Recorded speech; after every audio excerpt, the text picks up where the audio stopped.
And we,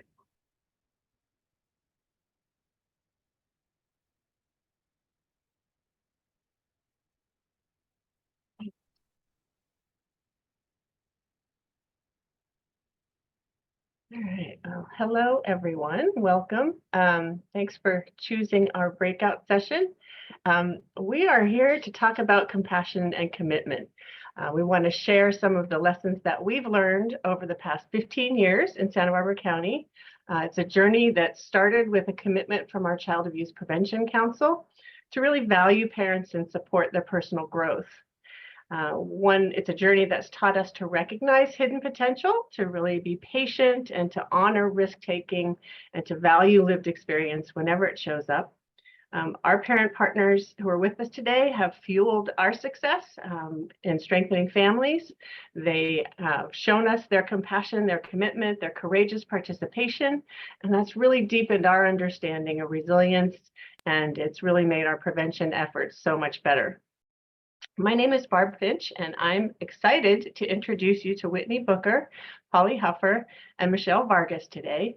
They are active members of Santa Barbara County's Child Abuse Prevention Council, and they are also bringing the voice of lived experience to our comprehensive prevention plan, which we call Together for Children.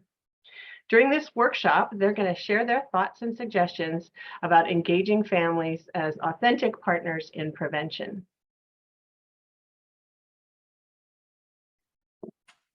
Good morning. So engaging the voices of people with lived experience can be thought of as a journey. Your journey will be more successful and rewarding if you understand what it means to approach it with compassion and commitment. To be engaging and nurturing with parents and caregivers you meet.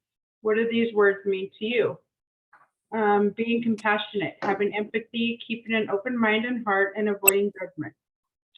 Commitment, showing up, staying with it, be consistent and reliable. And engaging, inviting, being welcoming, connecting in a way that benefits everyone, and nurturing, caring, honoring, and supporting growth and change.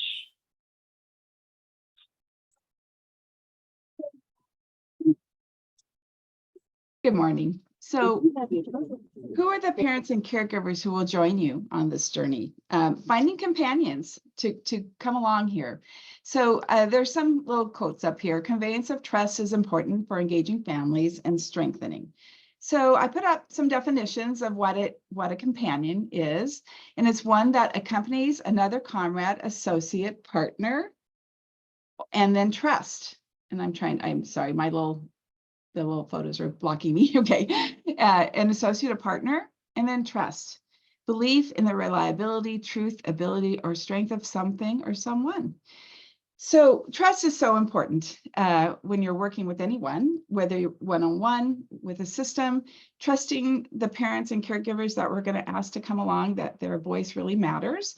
So we wanted to take a minute. We're going to do a little breakout room, and we're going to be in twos, and we're going to give you like 5 minutes, and we're going to ask you to ask these 2 questions. What is important to you when you decide who to trust? And how do people earn and keep your trust?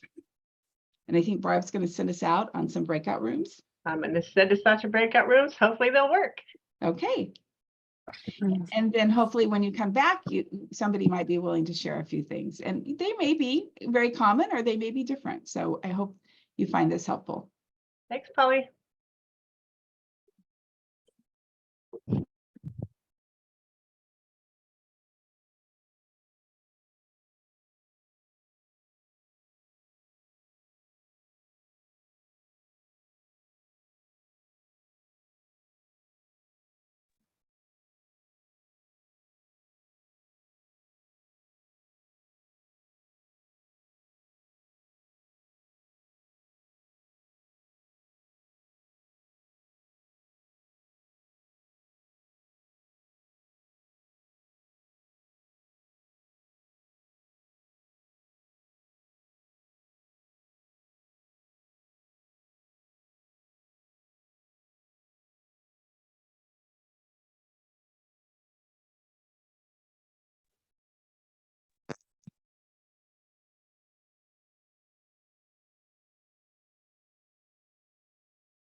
I'm just assigning folks to rooms that haven't joined yet. Perfect. Thank you, Victoria. I'm just scrolling to see who's here. Like, oh, Yeah. okay, I recognize some of these names. How much time do you want in the breakout rooms? Yeah, I'm gonna give them 5 minutes. Okay, Oh, I've got my timer going here. perfect.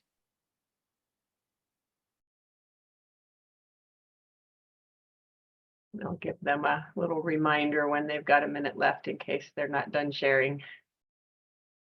Perfect. Okay. I guess it does that automatically when you close the rooms, though. Gives them 60 seconds to finish up. Yeah, that's true. Did you want to broadcast anything, like any prompts or anything to them? I think for this, well, I should have done that at the beginning, the questions that we were going to ask, but Carrie Collins is asking for help. Do you see that popping up? I do not. Is she She's in room 13. 13? Here Collins. Oh, does she want to move? Maybe she wants the questions posted. Okay, I could do that.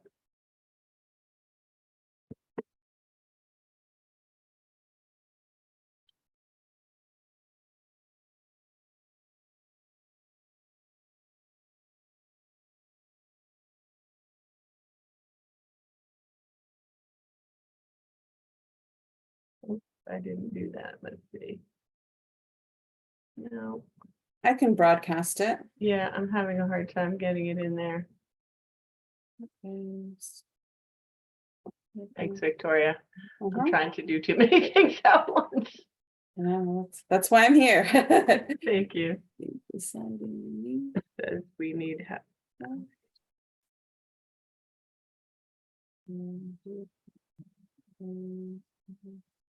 Okay, yeah. So I'll give them more time, I guess, if they, yeah, because that was Whitney saying she needs the questions up. Were you able to get them in there? Yep, just posted them. Thank you. And then we have some more folks joining. I'm gonna put them.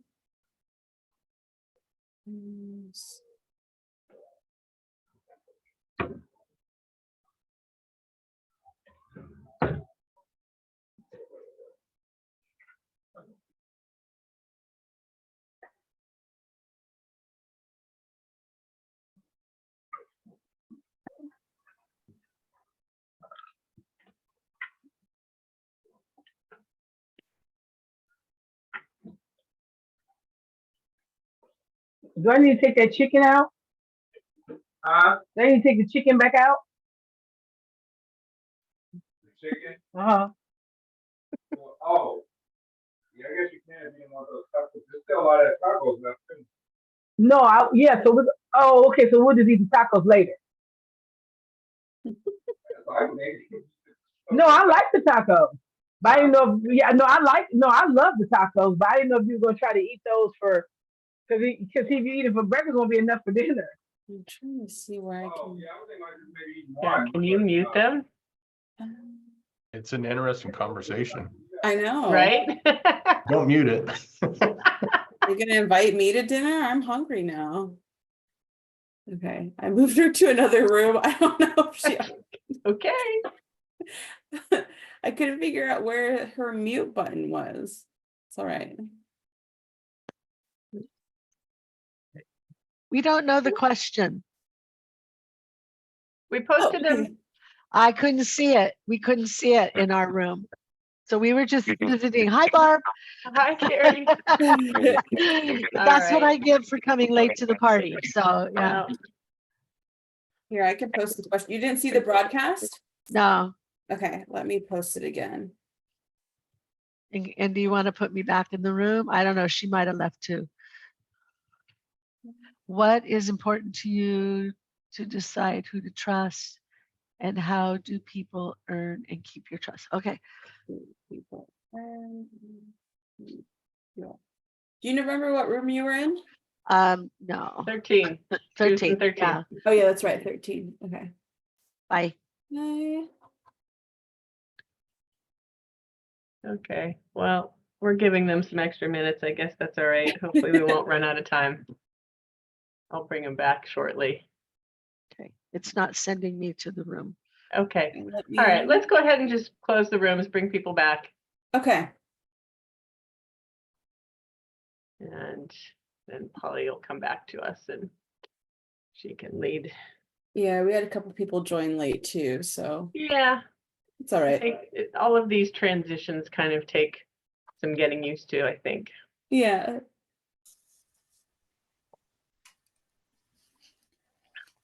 Okay, well, we got sent back. I don't know if everyone's back yet. Yeah, we had everybody come back. There were some folks that didn't see the questions and Oh, okay. folks who dropped in late. So we Oh, felt like okay. we just bring everybody back and you can facilitate a little conversation here around trust and then we'll move on to the next slide. Perfect. Okay. Well, does anybody want to talk about what they learned in our group? We had a couple of common themes in the three people that we were with. Sure, I'll be happy to add in. Everybody's coming back in 2 seconds, Polly. So maybe Oh, just okay. a Oh, well, second. wait, I'm sorry. I thought There everyone we was. go. Okay. Now everybody's coming back. Okay. Okay. So who said they? Go ahead. I'm happy to share what we said in our group, Polly. Thank you. I mean, at least from my perspective, I shared that I will, what's important to me in deciding trust is authenticity. And I think our other colleague that was in the room talked about not only authenticity, but saying what you do and following through. Those were very important pieces. And then how do we earn and keep the trust is also by following through and not having to repeat ourselves over and over, kind of asking the same thing. Super brief response to that. Yeah, and I think the three of us really had a lot of common themes about honesty too, about people being honest with us to really to keep our trust. Thank you. Okay, is there somebody else who'd like to share from your group or who wanted to answer the question? I think one we all had in common was being consistent. That's a big part of trust. Well, it was for all of us. Oh, good, consistency. Oh, sorry. Go ahead, Tony. Oh, for our group is being transparent and being genuine. Genuine, great. Anybody else? Gloria? Open dialogue, making sure you have that communication. Great. I think in working with clients, Barb, we're talking about understanding the cultural norms. So in the Mexican culture, if someone offers you food and you decline, then you basically said to them that they are beneath you, that their food isn't good enough.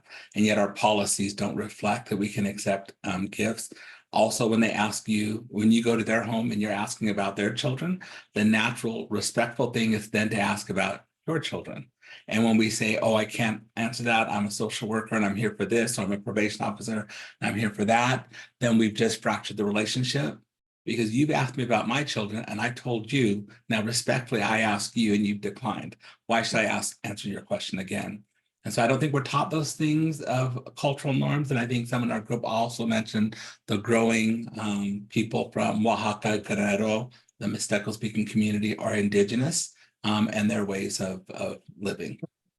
That's great. That's such a good point. And really being aware of that and how they need to earn your trust, right? It's about, we want to earn their trust. We want to trust them. And we have to understand all that. Okay. All right. Well, anybody else? Yeah, I'll go. I mean, I just trying to still figure this out because I don't see any of the others that was in my breakout room. So, but There's anyway, 60 people here, so it's a big group. right. So basically, trust is earned is what we really talked about. And then I think, when people say, I know what you're going through, like when they really don't know what what I've been through in my life, and I had a really hard life. And one of the things that was important for me growing up is my mother would say, what goes on in this house stays in this house. So you were not privy to reveal anything and not trust people. So that's something that, yeah, that's all I have. Thank you. I have a quick comment. This is Maris Obi. I'm with the Cuddy tribe in Northern California. Do you have time or I can? Go ahead, Maris. This will be our last one. Okay, so trust is a slippery slope with tribes. Why should we trust the state and the county? Look what you've done to us, right? Not you personally, like some of the speakers said prior. It's what you uphold. You uphold those systems that damaged us severely. We're still damaged today. But we're moving forward. So in looking forward for partnerships and reestablishing something, what is called trust, recognize that we're speaking in English we don't understand. We all are. It was forced on us. So we're speaking English. I know what I mean, but I'm thinking three-dimensionally when I'm speaking. And so that's your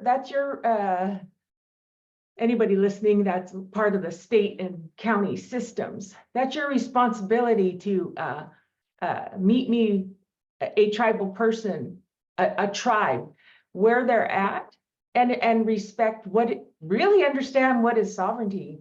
And then you're hearing all this decolonized approaches, which is cool, but it's not enough. My God, what is that called? Repatriation? That's coming. So California owes a lot of retribution back to tribes. And you guys, many Westerners, you guys experienced the benefits of all that was taken from us.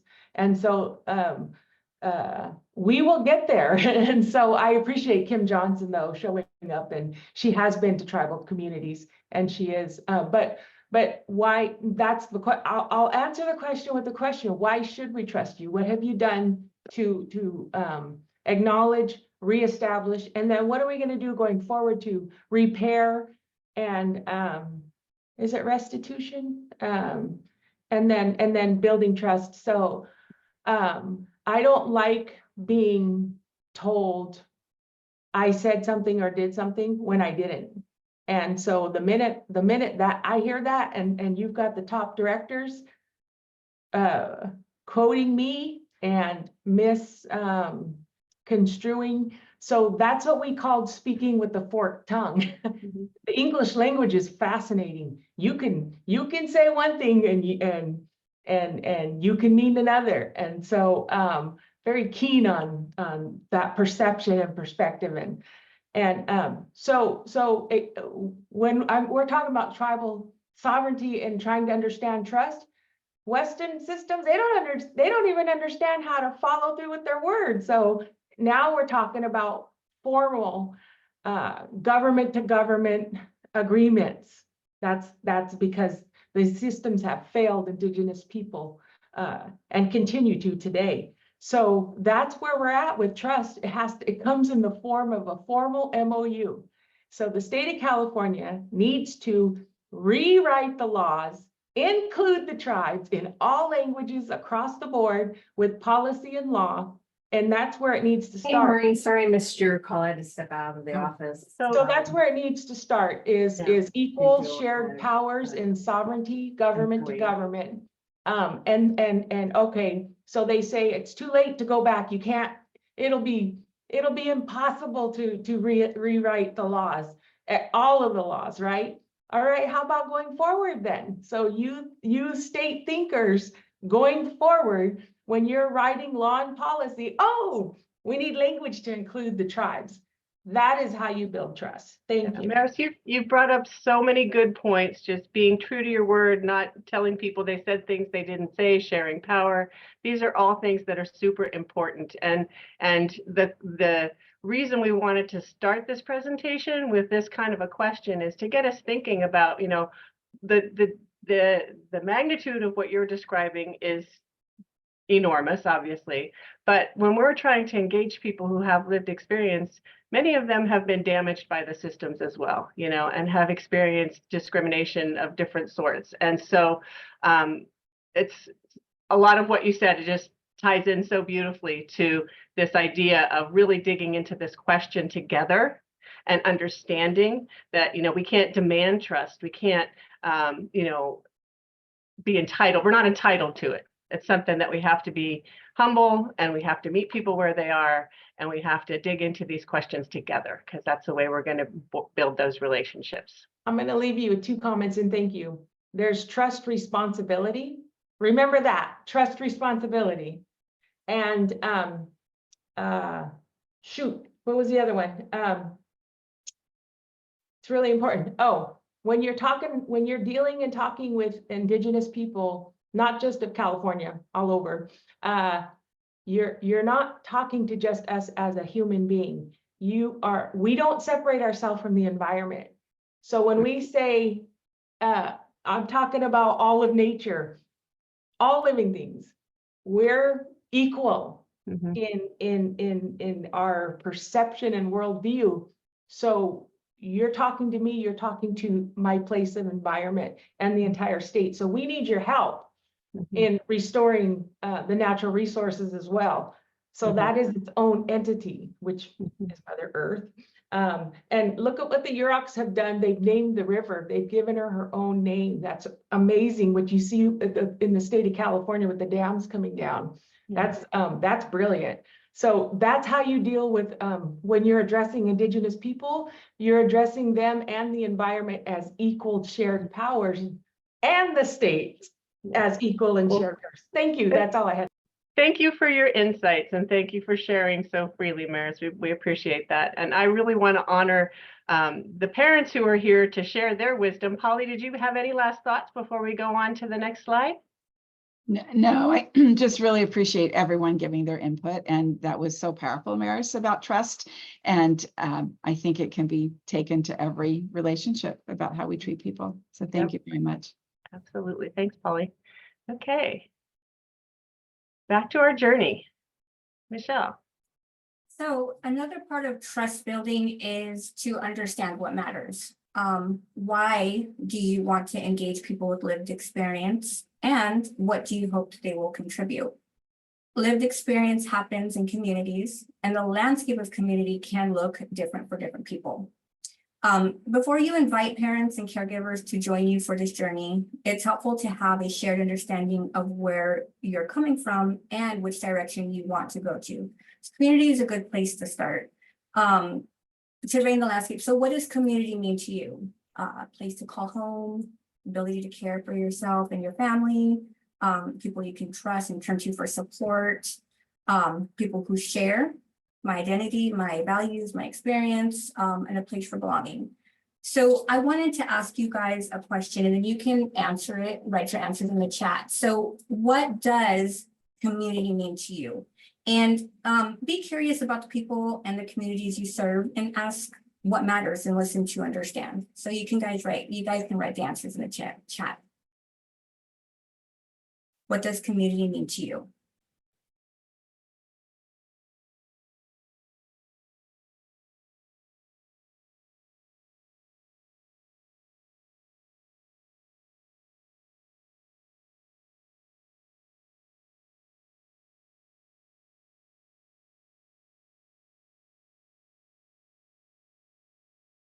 Getting some responses. Showing up for one another, working together for common goals, mindfully and transparent. I don't see a chat button on my screen. Should be, well, it depends on what kind of screen you have, but You have to go to more, the 3 dots. thank you, Antoinette. We're still learning to navigate all of this stuff, aren't we? Yes. Thank you. So many good things here. Authentic support. People that are like me and share my cultural norms. Working together for common goals. People you can depend on. A place to invest in. Partnership, safety, acceptance. a safe place to be seen, compassion showing up. Lots of great answers here. Inclusiveness, people that are accepting and supportive for one another. So many great insights here about community. Michelle, any last thoughts from you? No, I love everything that I'm reading right now in the chat. So, but that's all. Last one I'm seeing, uplifting, motivating peers, pouring into me when I'm down, or just encouraging. So beautifully stated. Okay.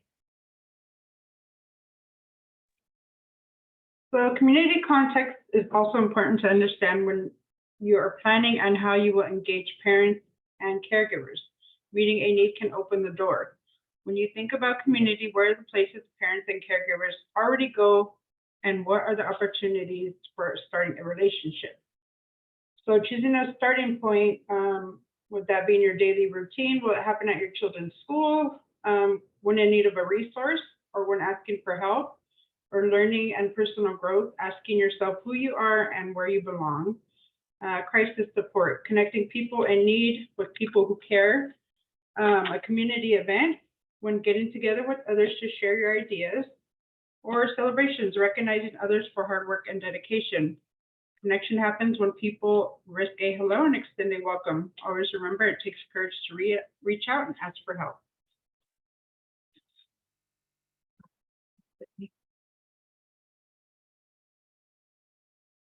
Well, we wanted to talk a little bit about what could get in the way of building trust and relationships and being successful with families. And we've already talked about a lot of these already earlier when we talked about trust.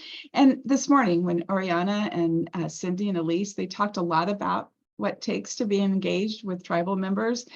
Maris, you did a fabulous job as well. And I know there were a couple of people here talked about, the cultural of coming to a Latino family who wants to share food. And I had that experience, and I kind of broke the rules when I was first here, and I saw how important it was to kind of break the rules with a family.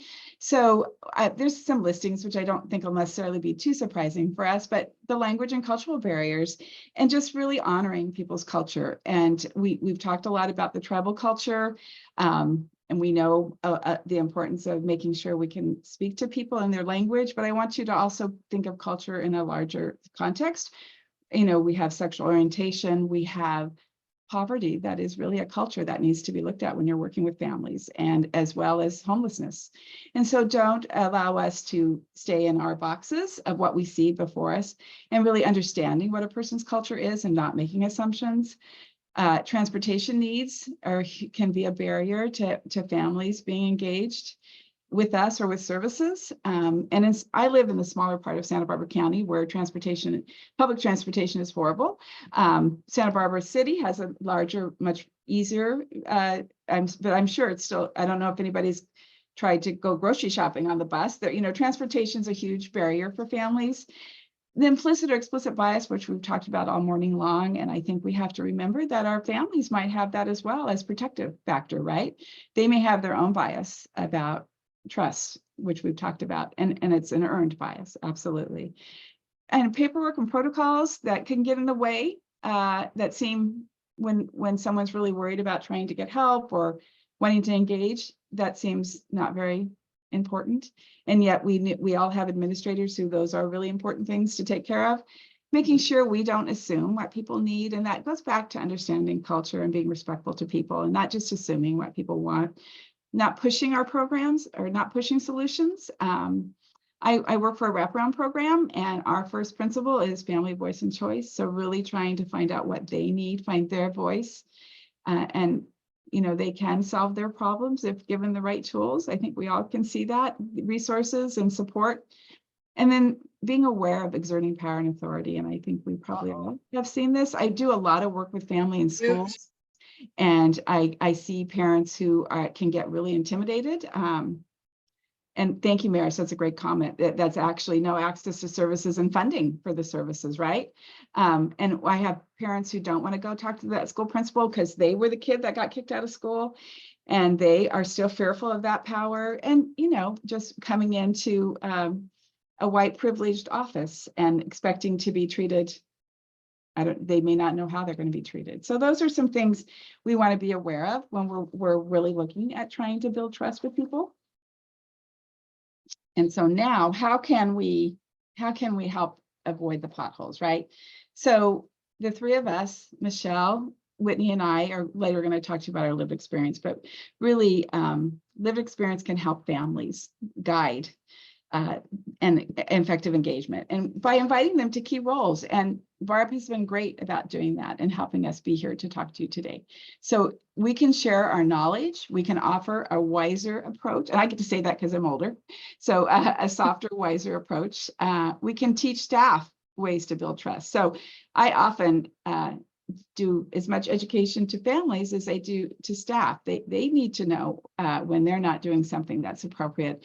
And I've been very lucky to work with people who want to know that. And we can be bridges that support engagement. And we've all had families who may or may not feel like they want their service, or they end up not staying with us. But it's really been my experience that a parent partner really does enhance families' ability to engage. And whether or not it's going to be now, it may be in the future. I don't ever really feel that wraparound fails. What I always want to make sure I do is leave a family in a better place for the next time they have service. So I think a connection with a parent partner who can share what they've gone through does really help the willingness of the families to stay in services, to build trust with people that can really help them.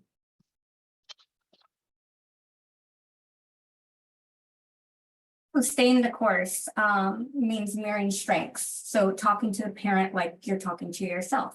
It's kind of the same. The way I look at it is treat people how you want to be treated, right? Talk to the parent like you're talking to yourself. So model vulnerability, being open and not judgmental. Show respect. So having full attention, reflective listening. I know that when I'm talking to my parents, they have my full attention. I'm not on my phone. I'm not doing this and doing that. I'm complete listening to what it is that they have to tell me. Stay present, showing up and being consistent. So we talked about earlier, right? Just showing up, building that trust. Be humble, clear, and kind, and share power and control, letting the parents speak their mind, listening to what the parents have to say. So sometimes persistence and patience are necessary. Having someone stay with you through that is helpful. Encouragement is important because there may be lots of no's before you get to a yes. So important. And so if we're going to grow leaders who are willing to share lived experience in order to help others, we have to keep showing up in a way that feels safe and supportive to the people that we are with. And that means showing up in service. We need to consistently remind ourselves that we are showing up in service to the hopes and dreams of individual people who have unique experiences and different motivations for stepping up or stepping in. As service providers, our job is to create welcoming spaces where people with lived experience can feel safe and appreciated for who they are and what they bring to the table. And sometimes that means us going to where they are rather than having them come to where we are. But in the process of trying to engage folks in this comprehensive prevention planning and creating community pathways, it's really foundational to be able to create a safe space where people feel like they belong. And so when we extend an invitation, it is an invitation. We're asking people to join us. We're asking them to share their stories, to be vulnerable, to take risks, but we also have to respect that maybe they're not ready to do that. So we have to just hold space and keep inviting and allow people to find their voices when the time is right. If we stay curious and we stay present, we begin to understand their why, the reason why they're showing up and in hopes of helping others. And then we can nurture and support their reasons and mentor their leadership potential in ways that feel supportive to them, rather than feeling like, we've got an agenda and we're just, asking them to help us meet our goals. And we really want it to be a space that feels like it's designed for the folks who we want to hear from. So knowing that someone believes in you and values your contributions is really powerful. And so whether it's in these planning sessions or in a CAPC meeting or just in a more casual interaction, we know that empowerment happens through those one-on-one relationships, through learning opportunities, and by being recognized and compensated for the contributions that you're making. So if we're asking people with lived experience to inform our work, we need to make sure that we're compensating them as consultants, because that's how they're helping us as consultants for this work. So we thought we'd do give you another opportunity to talk in smaller groups about this notion of safe spaces. And so what does it mean to create a safe and welcoming space? I want you to get together in small groups again and think about not only physical and psychological safety, but things like hospitality and authentic welcoming. Like, what does that look like? And is it the same for everyone? Maybe it's not. So what does it look like? Why is it important? And so we'll break you into groups of 5 or 6 people this time, and we'll give you about 10 minutes to discuss, and then we'll come back together and again, ask for insights. And so I am going to try and do this break thing. And Victoria, if you could put the questions in, that would be awesome. Let's see. Looks like actually we have groups of 2 or 3. So maybe we'll just go with this. We'll go with the rooms as is. And if you get stuck, we'll try and add you to a room.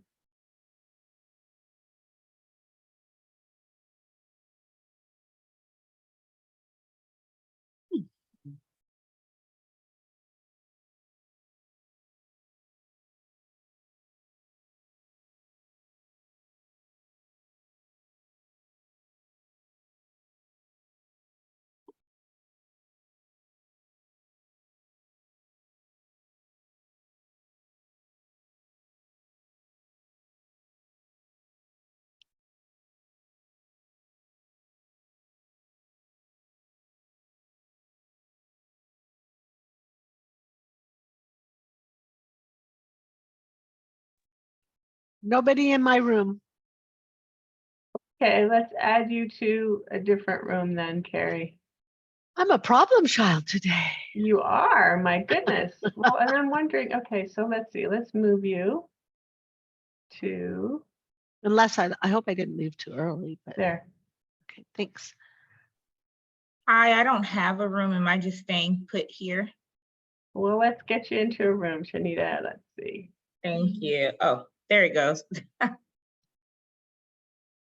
I think I also need a room. I had to come into the session a little bit late because the one I was previously signed up for got canceled. All right, I'm looking for Stan. Are you under your own name? I just assigned him. Okay, thank you, Victoria. Just whoever's not in a room, I'm sticking them in a room. Okay, thank you. I appreciate that. Here we go. I think everybody's assigned.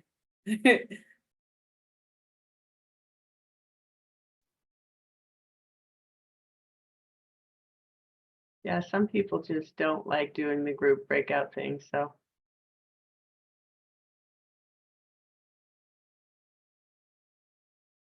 Yep, that's true. Okay. I think we assigned Cheryl. Okay, great.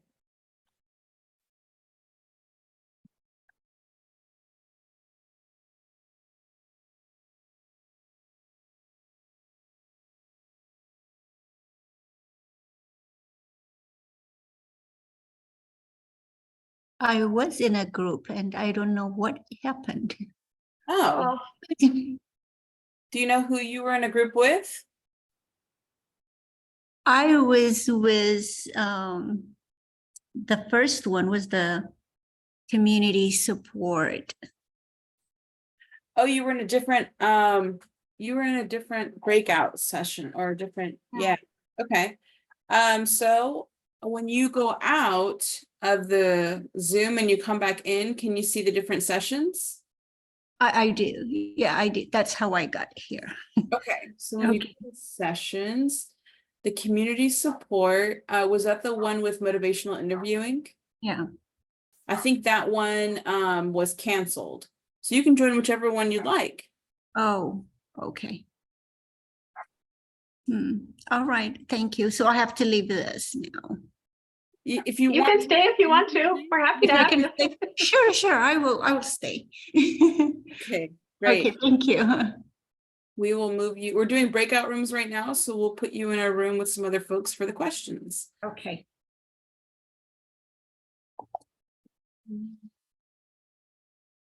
And do we have all the way to noon, Victoria? Yes. Okay, perfect. That trust question took a little longer than I anticipated. Yeah. That's okay. It's hard to know the time. Sometimes you get people who are like very active, and then other times it's just crickets, you know? Right, exactly. Yeah, that was a lot of good insights.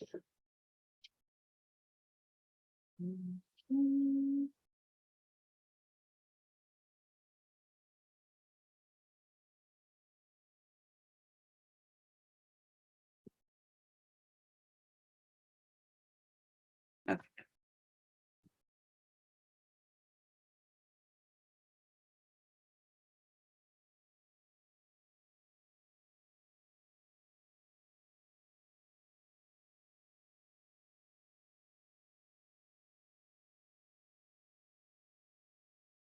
And how much time are we giving them? I told them I would give them 10 minutes, but I think I'll give them 8 just so that we have time to have discussion when they come back. Okay.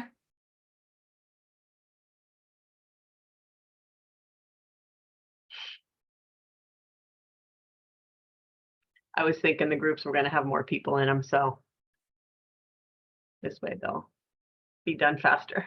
Yeah.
Oh, who's your little person? This is Sigrid. Hi, Sigrid. How are you? Daddy had to take a bathroom break, so. All right. And fortunately, we're taking a break, so she can just pop in. Yeah. Oh. So fun. That's fun. Fun. Good to have little people around. Yeah, they get more fun the older they get. You know, when she was first born, I would just stare at her all day like, what do I do with you? But now she talks back, so that's good and bad, I guess. Yeah. Mine are 28 and 35 now, so they are full-blown travel companions and bringers of wisdom of all sorts. Yes. Yeah, she and I actually were flying to Philadelphia to meet her new nephew, or my new nephew. It'll be the first flight I take with her by myself, so I'm a little bit nervous. Yeah. Because she's very active now. Yeah, you just have to know it can go anyway.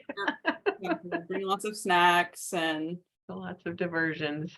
Yeah, if she cries, it's okay. Everybody cried at some point as a baby, so yep, just with that.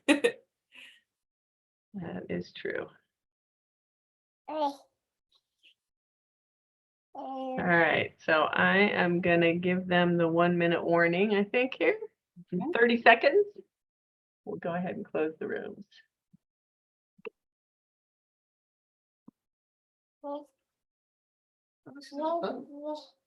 Thanks.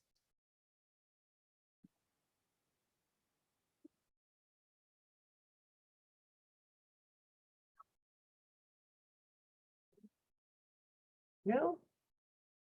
So they'll have a minute to come back.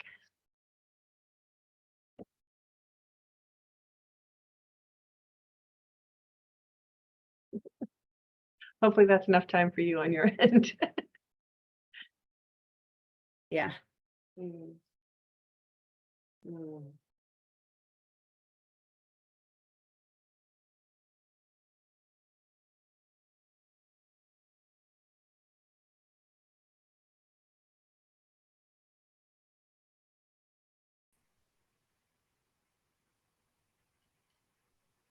Got about 20 seconds left.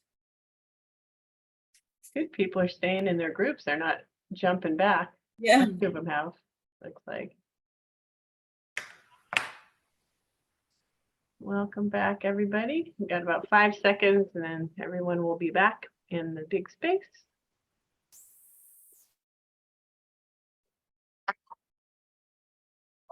The ones at the bottom have to win.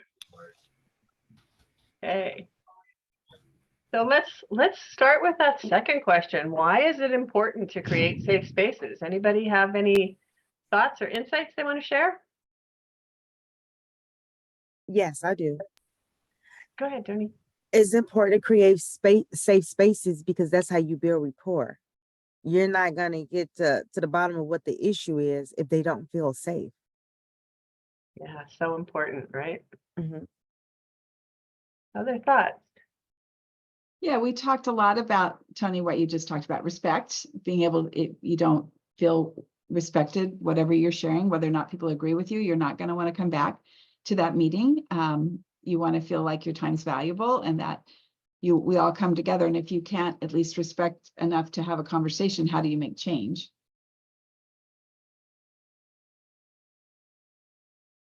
Well, I would want to just say that like a safe place is extremely important. However, if that space is not facilitated by someone who makes it extremely clear that what's said here stays here, and if you break that, you will no longer be able to be part of this safe place because that has to be important. And I'm part of a men's division where we honor like confidentiality and, you know, men supporting other men. Men like to do it alone. They don't like to reveal what's going on. And if you don't make a safe place and make it clear that, you know, there's confidentiality here and what's said here stays here, men may not buy into that the first time, but like the second or third time, you'll have men revealing things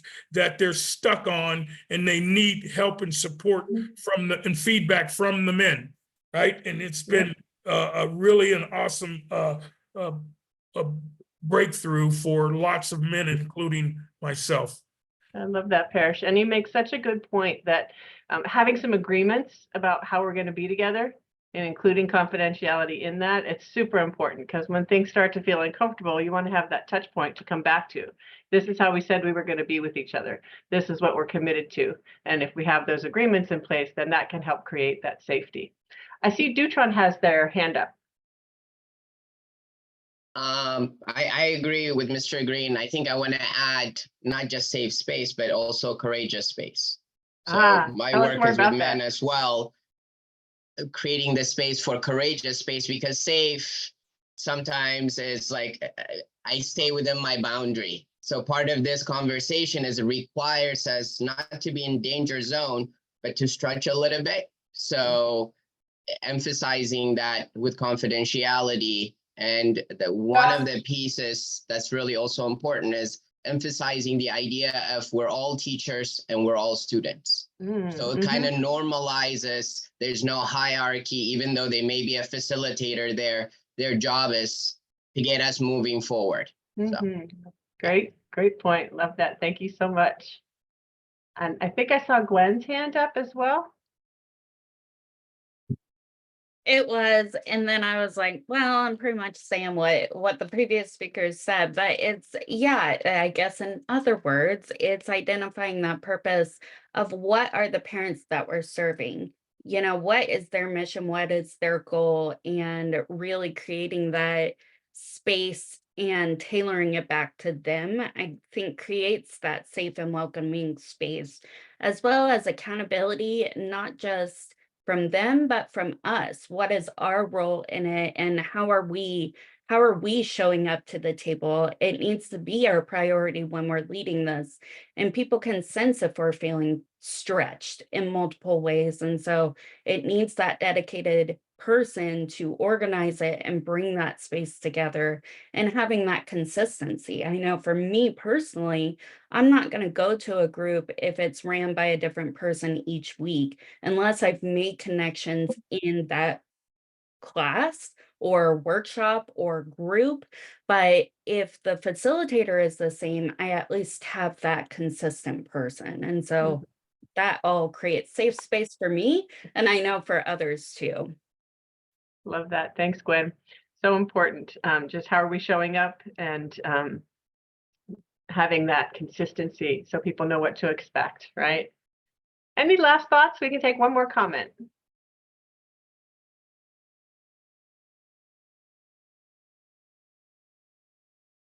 Not hearing anybody, so I'm going to go ahead and go to the next slide then. We wanted to give Whitney and Polly and Michelle a little bit of an opportunity to share some of their story with you. Again, just knowing that if we create safe spaces, people will find their voices, and if we make them feel welcome, then they will find opportunities to share their stories, and in that be a source of inspiration and strength and compassion for the work that's happening. Sometimes all it takes is that invitation. So with this in mind, I've invited our parent partners to share a little bit of their journey with you, and I think we're going to start with Whitney. Good morning, everyone. Thank you, Barb, for the introduction. So a little about me. I grew up with both of my parents and 4 siblings. I was the good one, of course. My mom stayed at home. My dad worked 2 jobs to provide for the family. We were considered, you know, an everyday middle-class family. My dad was an alcoholic, and so was, you know, most of my dad's side of the family. I lost 3 uncles to cirrhosis of the liver. At the age of 17, I lost my mother due to an illness that we didn't know she had. She got sick and it progressed really fast. So I turned to alcohol for support. I began to drink, and senior year in high school, I got suspended for taking alcohol to school with me. And I think that's where my life started to spiral. I didn't care I ended up graduating high school barely. I remember the day of graduation, my dad had to literally drag me off the couch because I was so intoxicated and I didn't want to get up and go. So after that, my life began to spiral. I didn't care anymore. I didn't come home. I would stay gone for, you know, long periods of time, and my dad would be out looking for me. And after that, I you know, I started getting in trouble, in and out of jail. Caught a few cases, and second time I was released from jail, I was released to a treatment program. And I did outpatient for about 18 months, did very well. But I had no reason to stay sober. So as soon as I graduated from the program, I got loaded again. I continued to drink, and before you know it, I was using street drugs. And I didn't care anymore. Like, my life, you know, that's all I cared about was partying and drinking. And, you know, I had siblings that needed me, and I didn't care. Like, all I worried about was, you know, drinking and not being able to feel that pain that I was feeling. So yeah, I did that, and I ended up getting clean again, and had my 2 children. I stayed clean for about 5.5 years, and not even my children were enough to keep me sober, you know. And I think a part of that was me not grieving the death of my mother, and I kept, you know, reminiscing the hurt and pain that I was going through. And addiction wasn't a big thing back then. So it was just like, I did the program, I went home, I drank again.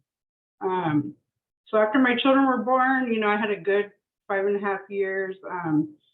happy life. I was really happy with my children, and I think my son was about 5 years old and I got loaded again. And this time my children were removed from me through child welfare services because I wasn't able to keep them safe. All I cared about was getting loaded, and you know, I had people around my children. I wasn't protecting them, and my father had told me, like, if you don't get it together, like, I'm taking your children. And I didn't believe him, and I said, oh, you're just saying that, you know, you're not going to take my children. And eventually my children were taken from me, and I was referred to Family Drug Treatment Court by CWS. For those who don't know, it's kind of a program where you just meet with the judge every week and let him know your progress, let him know what kind of programs you're working, how your visits are going with your children, stuff like that. So I was in that program, and it was a harsh program. If you missed the testing or anything, you had to start your program over, and it was intense. And so I completed that, and 6 months after that, I was reunified with my children again. I did parenting. I finally did grief counseling, which was a big help, and I think that's what keeps me clean today, is grieving the death of my mother. And so I reunified with my children. My life took a 360. I was, you know, with the help of CWS, I utilized all the services they offered. I remember the day they said, you know, you're going to get your kids back in 6 months if you do everything you're supposed to. So I got a calendar, and I filled my days with everything I can possibly do. You know, I went to parenting, I went to NA meetings, anything that was offered to me, I did it. And so today I'm 2 years and 9 months clean and sober off of drugs and alcohol. I have successfully gained full custody of both my children back. I'm continuing my education in college. I participate in community organizations such as CAPC and Together for Children. And if I've gained anything from my experience, it was to never lose hope. I had hope. I dreaded my kids being taken, and I knew it wasn't the end of the world. And I never lost faith, and I continue to pray and never give up. And you know, I want to thank you guys for listening, and you know, I want to thank you for being a part of my new beginning. Thanks, Whitney.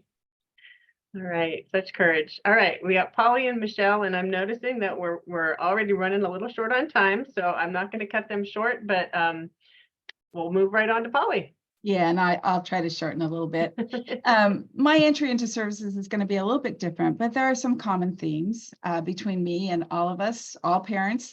I think judgment from others, mostly from myself, feeling that I was a bad parent, not knowing how to help my son, feeling really alone and not where to go, who to ask. I had a little guy who was in kindergarten, and he was in special ed for communication issues, and he'd been put on ADHD medication, and I thought we were doing okay. And then I got kind of what I felt like, you know, blindsided by the school district saying, I want you to take him to community mental health, because in those days, my son is older. So back then you didn't go to SELPA for services in school, you went to community mental health.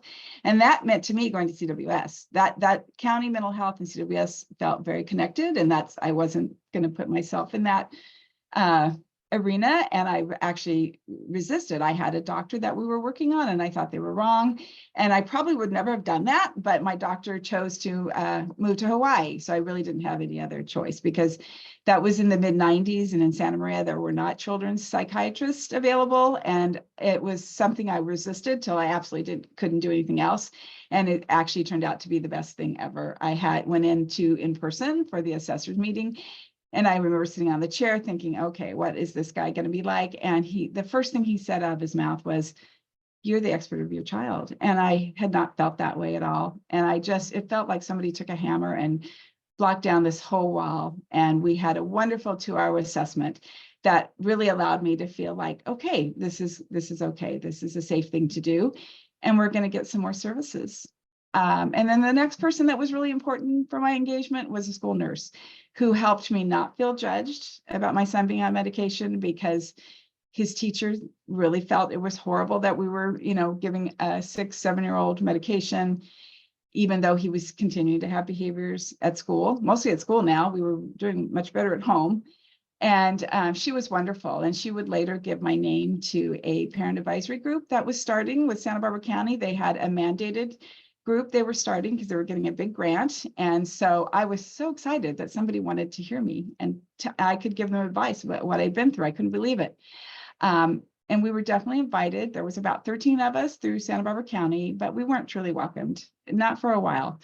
But we didn't really let it stop us. We kept working, we kept meeting. And then eventually one day I'm at a planning meeting because they were asking people from this group to be part of the planning process so they could document that in the grant.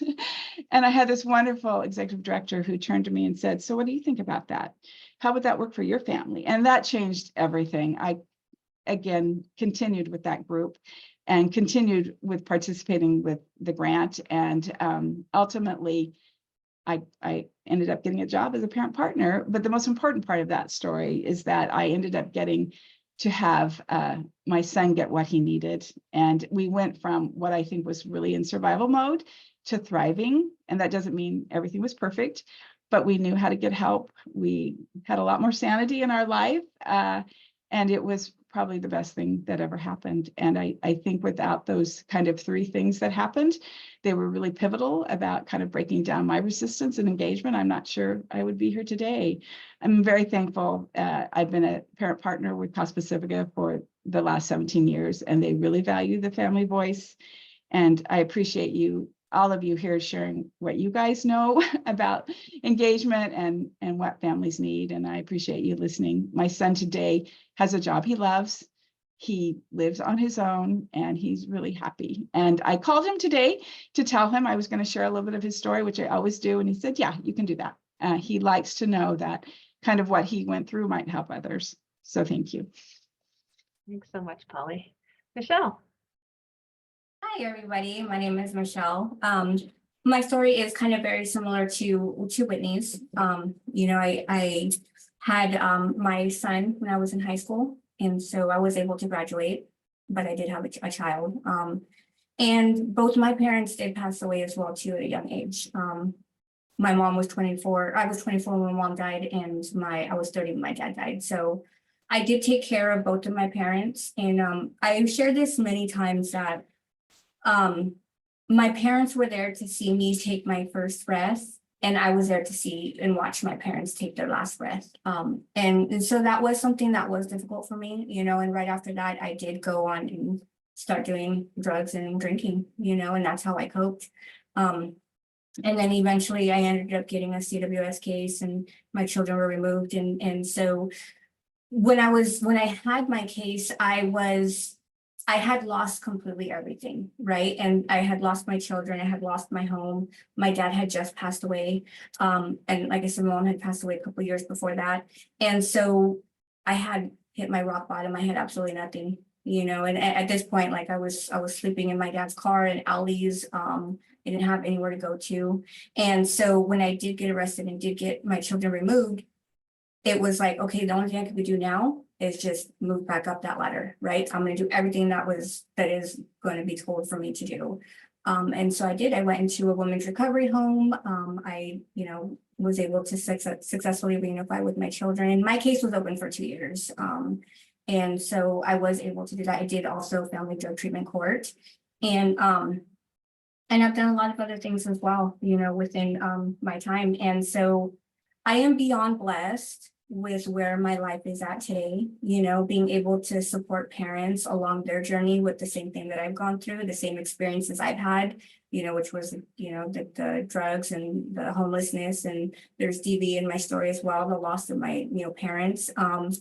And this year I will be celebrating 10 years of continued sobriety, and so I do have a total of 5 children. And the one thing that I like to say the most is I have 2 beautiful granddaughters who look exactly like their mothers. And so when my daughters were growing up, I was in my active addiction, so I never really got to be the full present parent, and now I get to be there for my grandchildren, you know, one day at a time. Like I don't, my grandkids don't ever have to see me get loaded, you know, and so it's just such a honor to come home and my grandchildren just run up to me and they have this big smile, you know, and another part of that too is I've built that trust and that relationship with my children, you know, because I had broken it when I was out there in my active addiction.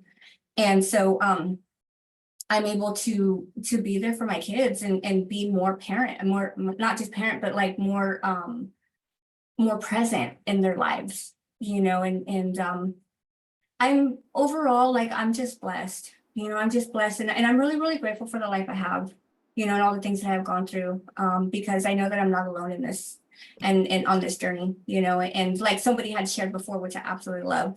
I remain coachable and I remain teachable, right? I'm not always right. I'm still learning, I'm still growing, and I'm still willing to, and that's the most important part. I was willing to sit here, you know, and say this, even though I was completely nervous and kind of slept okay last night, kind of not, you know, this is the first time ever doing something like this. And I just love it. I just love this work. So I just want to thank everybody for being here today to hear us speak. And I hope you guys have a really good rest of the day and a good day tomorrow too. Thank you.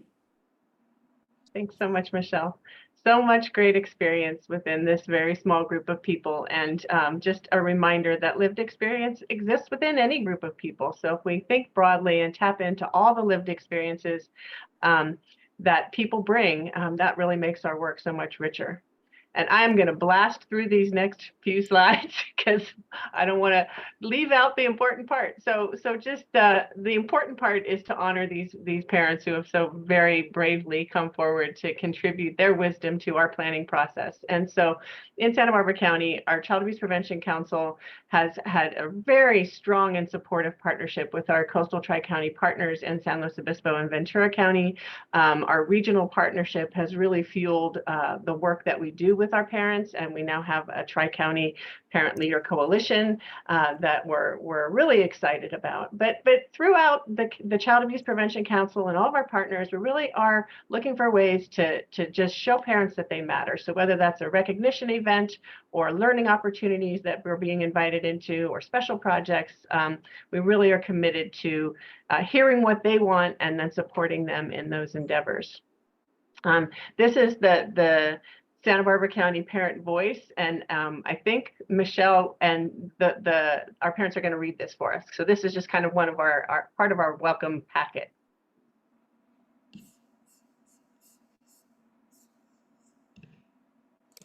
So being a part of a comprehensive plan has been very welcoming to me, despite my outer appearance.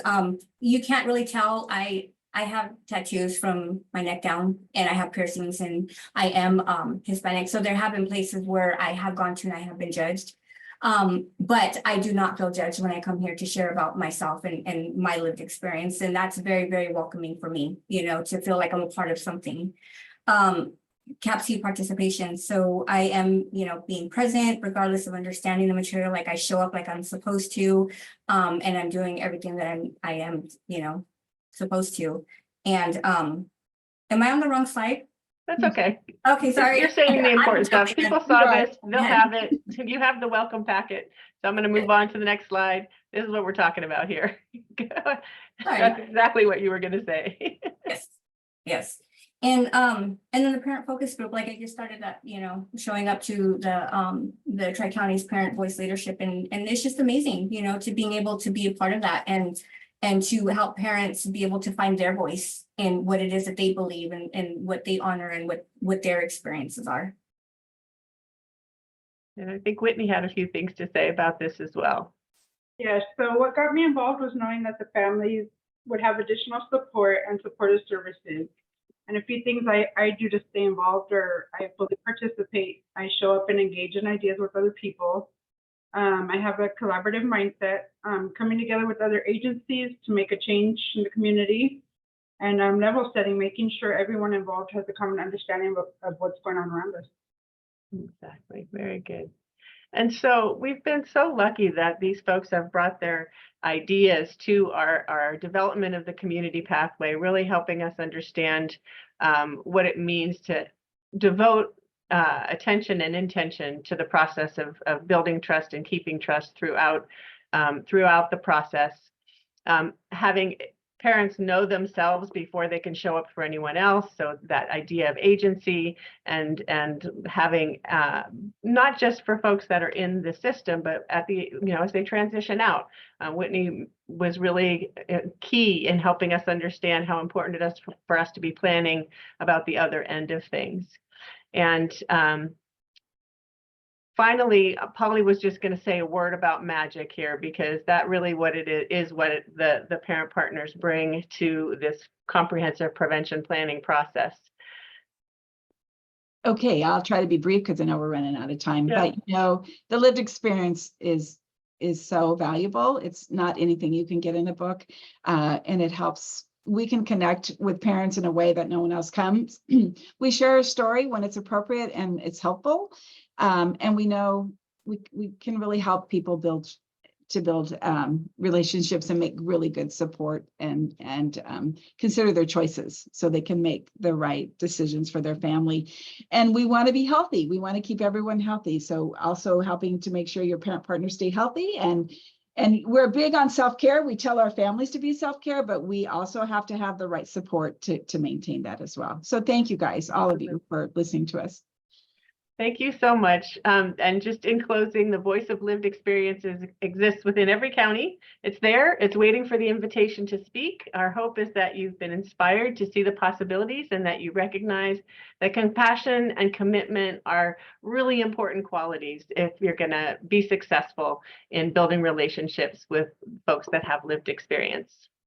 And I'm sorry we don't have time for questions and answers, I don't think, but I will stop sharing so we can see your beautiful faces. And thank you all for being here. Thank you, everyone. We're now going to break for lunch, so feel free to pop out of the Zoom and then come back at 12:30 for our afternoon sessions.